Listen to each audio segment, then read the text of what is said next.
we've got all our local teams. We've had Merseyside Nighthawks. We've got the Halton Spartans have just started. We've got Chester Romans, Manchester Titans. So many teams up here in the northwest, but we can't talk about British American football without talking about those teams down south, the two best of the entire game: London Blitz, London Warriors. Of course, the Battle of London, isn't it? You can't moan there. It's the quality just reeks through. These teams are just absolutely phenomenal, but they are playing this weekend, which is why I mention it. Of course. It's the derby, the derby to end all derbies. It's Brit Bowl round. 5 million. Well, of course, this year, because of the restructure, it means that they get to play each other twice, home and away, whereas last year it was just a one-off game, and then they met in the final. Yeah, and it was the same the year before, wasn't it? They were desperately trying to keep them apart, because they pretty much expected that they were going to be playing in the final together. Yeah. So it was a case of keep them separate, keep it cool so that it all explodes come the Brit Bowl. And they're pretty much guaranteed. How many years have they been playing Brit Bowl against each other now? The Super Bowl of British American football. Well, of course, London Blitz have been involved in Brit Bowl quite a few times over the years. London Warriors have sort of emerged in recent years as a new team, sort of a phoenix from the ashes, if you like, with pedigree throughout, and they've been more competitive. The Warriors, yeah, they've got the upper hand on them the last two Brit Bowls, but do you think part of that is to do with the fact that the Blitz have split the roster now, and that maybe they're not as deep as they used to be because they're trying to give all of their players some competitive time on the field? See, there was a lot of players at the Blitz, admittedly. Both squads had a lot of players. I mean, obviously I had a lot of dealings with them at Brit Bowl. Yeah. Being involved with the events, dealing with rosters and stuff like that. And you'd be amazed. I mean, the Blitz had like over 100 players on their roster. You've only got numbers 1 to 99, so I was like, how are you going to figure this out? But obviously they lose players over the season through injury, through people retiring, because you realise you're not going to get on the field with 99 players in front of you.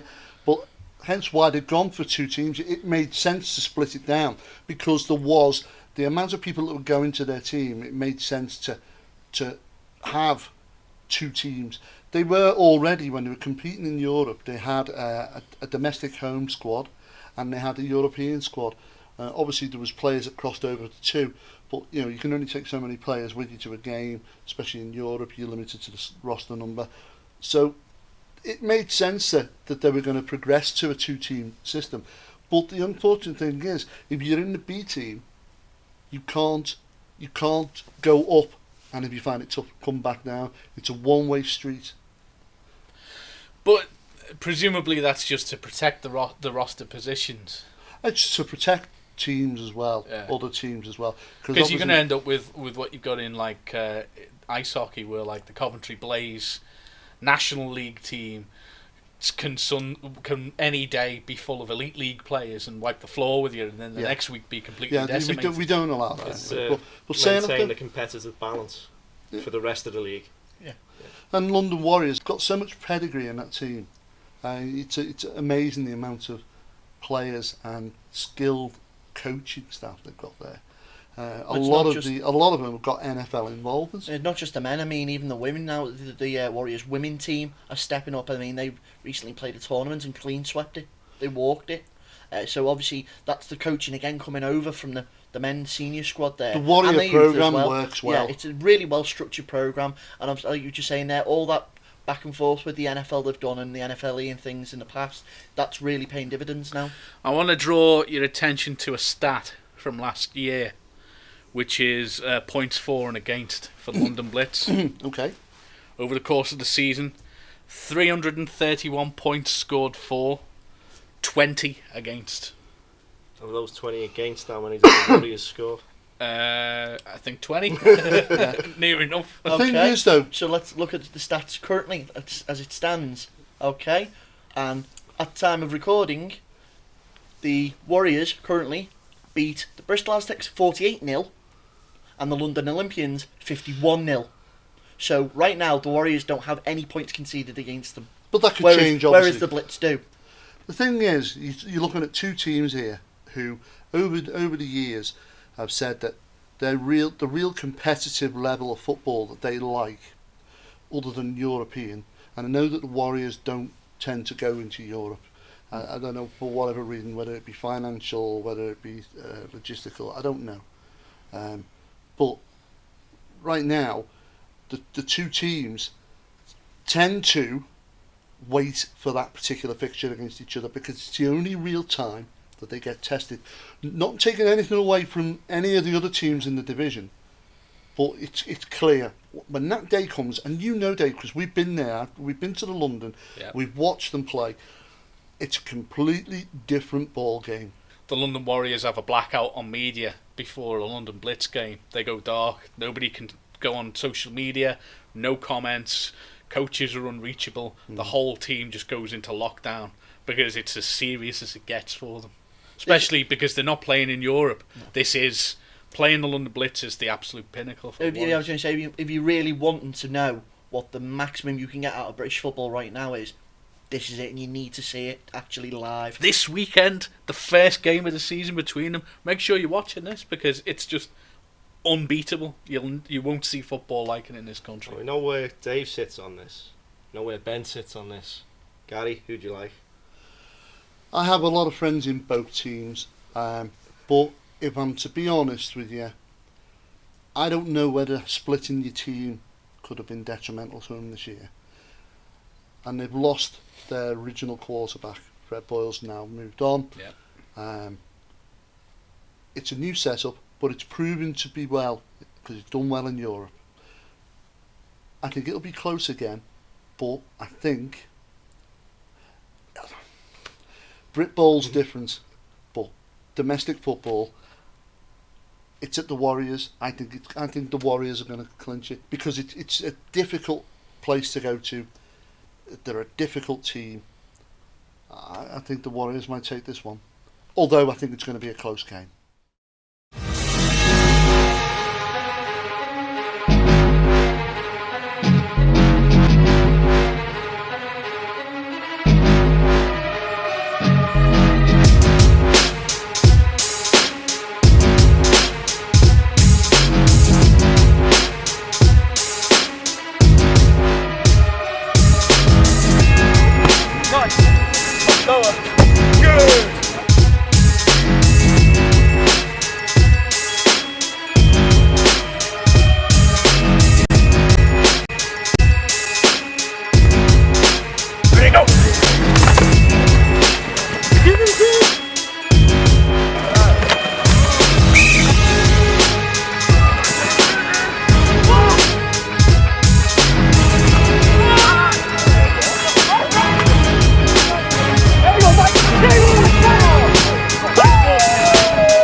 One, two, three, back!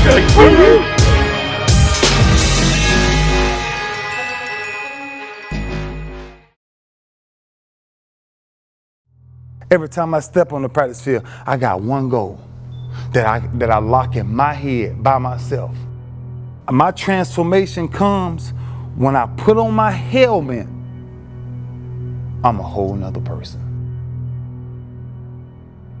When I put on that and I buckle up my chin straps, my one thing is I want to see who will beat me to the ball every play. Every play. And nobody dictates what time I get up in the morning but me. Nobody feels what pain really feels like but me. Every time that ball snaps, it's a one-on-one battle somewhere that somebody got to win. That's all the game is. Don't ever complicate the game. If he take both of them, he take both of them the way he did, absolutely, absolutely.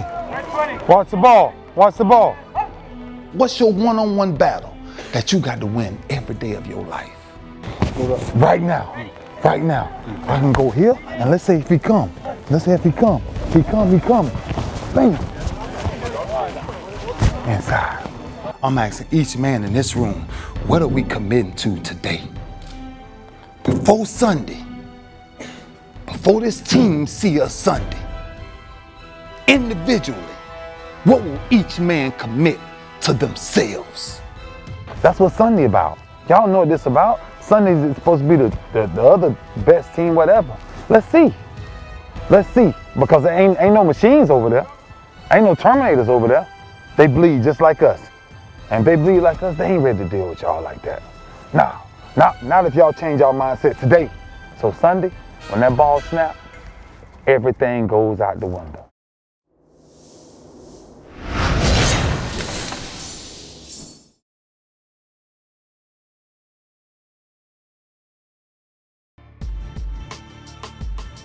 Hello, welcome to another Farnham Report.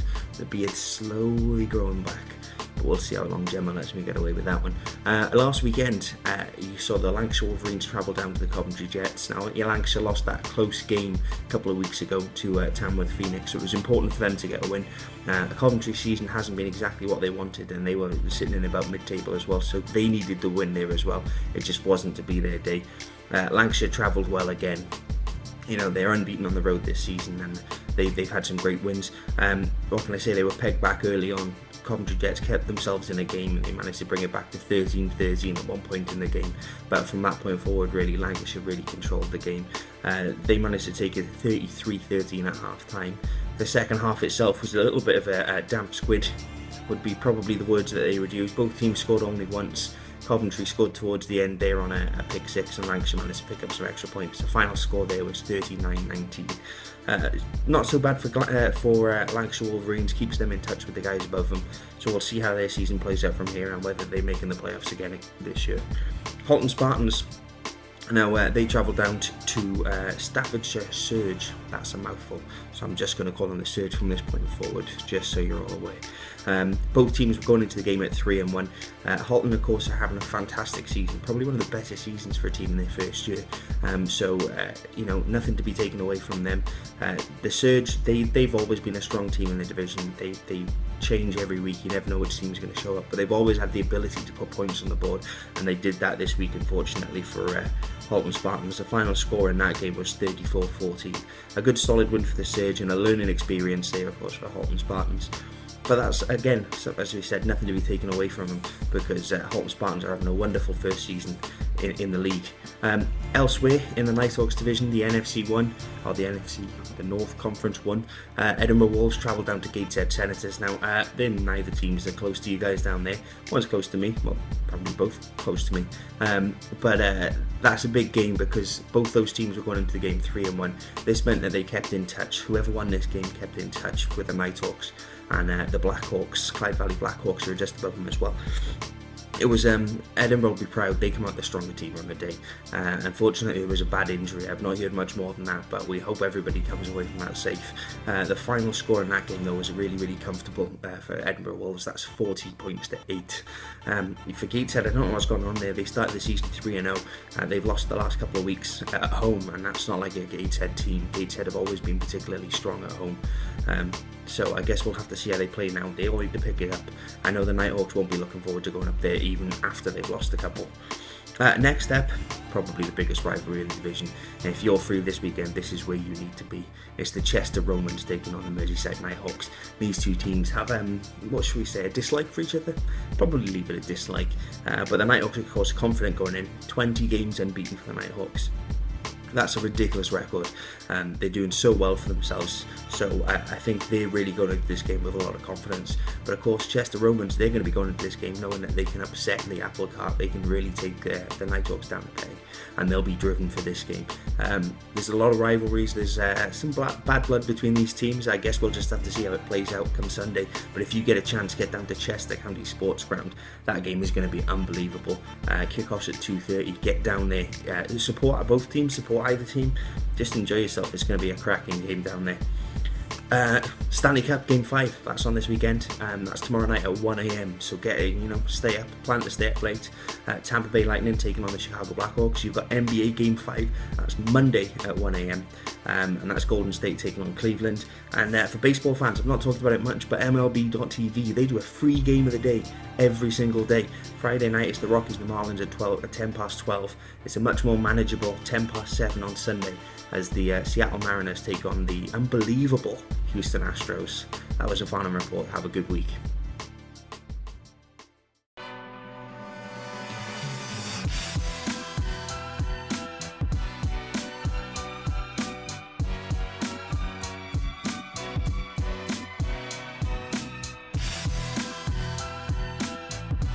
You're in the UK, at Cheshire Phoenix in the BBL, and wow, what a season you've had. Yeah, I mean, didn't know what was going to happen. I wanted to coach in this country. I wanted to coach in the BBL and see, it's not the highest level I've ever coached in, but I didn't take that, that attitude. I came with an open mind, and to tell you the truth, it's a lot better than what people have told me. It was a very competitive season. All the teams can beat anybody. In fact, we beat everybody but Leicester. I mean, we beat Newcastle. We beat everybody, and Leicester beat us at the buzzer. So we should have beaten everybody. But it has been a magical journey. The players are special. To win 10 in a row says something. We got off to a slow start too, and people were panicking, but not me. I told the guys, you keep working hard, because that happened to me in the D League too. We got off to a slow start and then we went on a roll. But to win 26 games, which I know hasn't been done for a long time here, to go to the semis and lose as basically one shot or two away from the finals. We built a fan base. The Northgate was rocking every game. I mean, even in defeat, which wasn't many, people would say it's been very entertaining. We've got a lot of first-time fans that have fallen in love with the team. My players have been so accessible to the community and to the fans and to the kids. Just a great intimate relationship as far as player community, coach community. We've forged a lot of relationships and friendships, and I'll cherish that for a long time. And you had players come and go. Yeah. Now, how do you deal with that as a coach? Not easy, Ben. It's you hope that the players that stay on will make the adjustment and make the transition for the new players. But you have to teach these guys. You can't stop. You got to keep moving, and they have to jump. Hit the ground running, and they got to jump on board while the train is moving. You got to keep teaching and keep showing them. And luckily, we brought in players that were, pretty smart with IQ, but it wasn't easy. And to win games on top of that with new players, not easy. I mean, most noticeably, you've got Adrian Sturt there, Simeon Nadov, obviously Paul Sturgis as well, Martin Gale, all guys that have come in, but stuck with you right to the end there and put up a hell of a performance. Yeah, and they all contributed. They all knew their roles, and they all started at one point. We ask a lot of our players, but they all wanted the same thing. They wanted to win, and they wanted to win together. There was no selfish players. That locker room was great. It was harmony. We were a family. We did bicker and we did fight, but every team I've been on has had that. When you're together for that long, with different people from all over the world, you're going to have your differences. But we got through it. We didn't hold grudges, and it didn't affect us on the court. To have David Allier as our captain, he was the glue. And Taylor King was the talent with Damon Watt and Dustin, and it was a great mix. But you're right, it's not easy when you have that changing constantly. But luckily, we ran out of moves, and we went with what we had, from the end of February. Now, you did go on that 10-game winning streak. Right in the middle of that, what was the feeling in the team? We felt like we could beat anybody. When we laced them up, I just, I get this feeling in the locker room, good or bad. That run, I wasn't worried. I stayed on them. I wasn't going to let them, lax. but I wasn't concerned about the confidence level or the overconfidence. We took one game at a time, even keel. Whatever the outcome was, we were going to go on to the next. The next game was the biggest game of the year. That's how we approached it. You know, the only thing that stopped us was the Christmas break. It really slowed us down. And but we never made excuses. We've played shorthanded. We've had some bad breaks, but our guys just battled. And as a coach, I was so proud of them. Now, you did finish the season there 26-10. You had that 10-win streak as well. Made it right the way through to the semi-finals of the BBL Championship. What's next for Coach Coffino? Well, you know, I love this country. I love this area. I have no qualms about continuing coaching in this league. I don't know exactly what the future holds. I know one thing. I don't like moving around. I've made my jumps from team to team, level to level. I've coached at every level. You know, I want to stay somewhere and build a franchise that the community and the administration will respect and love. And you know, continuity is very important to me. And I just want to go somewhere where I could just, you know, put my hat down and call it home. So from here, you go into Vegas for the Summer League there, the NBA Summer League, and also a couple of Euro camps. Mm-hmm. Maybe a bit of scouting while you're there. Yeah. I'm gonna work some Eurobasket camps. Las Vegas, Los Angeles. I'll be out in you know, on the East Coast too. But the NBA Summer League is just. I mean, let me tell you, if you ever get a chance to go, it's incredible. I mean, you see every team out there and guys fighting for training camp spots and draft picks and second year and free agents and D-League players, and it's a lot of fun. It's a lot of basketball and it's air conditioning, so it's okay. But you know, I don't gamble or anything like that, so I go to that all day and, you know, have a nice meal at night, and that's it. And I started it up again in the morning. But yeah, I'll be working a lot of players out and evaluating a lot of players and taking notes and taking names and talking to guys and telling them what it's like over here. And you know, if they you know, be honest with them and tell them, you know, you could definitely play at this level, or I think you should try a different level, and help them, because there's some guys just don't get the right advice. So whatever the future holds for you, John, we'd like to thank you for coming on the show. Thank you very much. Thanks, Ben.